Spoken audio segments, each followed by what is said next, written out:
I'm incredibly excited about our 4th annual Pediatric Cancer Research Symposium today. For me, the most exciting part is to see the families have a chance to be in the room with the brilliant minds, researchers, physicians, thought leaders in the childhood cancer space, because at the end of the day, what's research if we can't bring it to the bedside? My vision was never this big. I started Live Like Bella more selfishly to give myself a purpose and to make sure that nobody forgot my daughter and that her memory, lived on. However, Bella is leading us from heaven and has taken the foundation from my kitchen table to 37 countries and 49 states, and is bringing the brightest of minds together in unity to hopefully find a cure for pediatric cancer.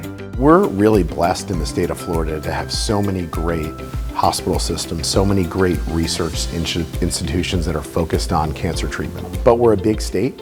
There's a lot of separate organizations that are involved, and I think one of the best things about organizations like Live Like Bella, and particularly about symposia like this, is that it brings all those great minds together and fosters collaboration.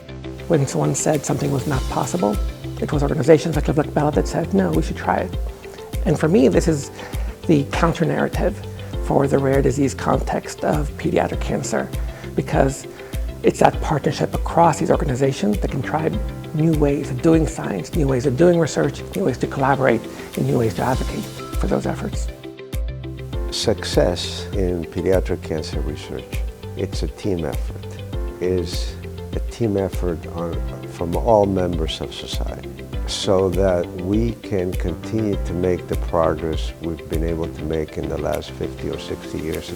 Without that funding support and without the reach that the Live Like Bella Foundation has in bringing teams together, we really can't solve these problems in a vacuum, and we certainly can't solve them by ourselves or without the support.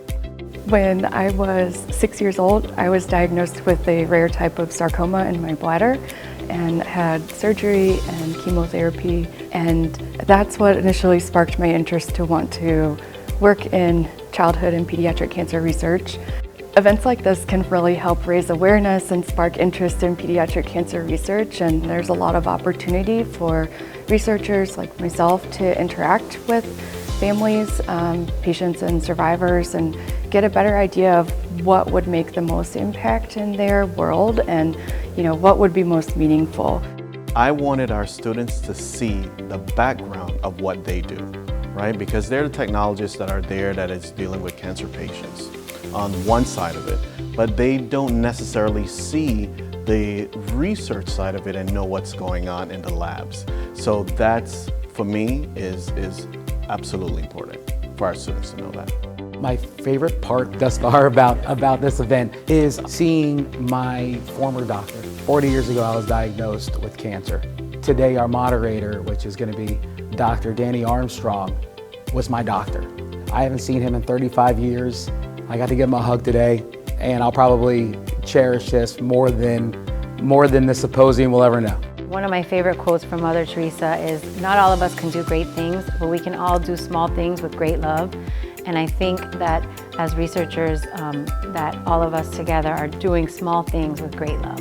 I'm confident that one day pediatric cancer will no longer exist. We will find a cure. And our children are going to be the ones to guide us.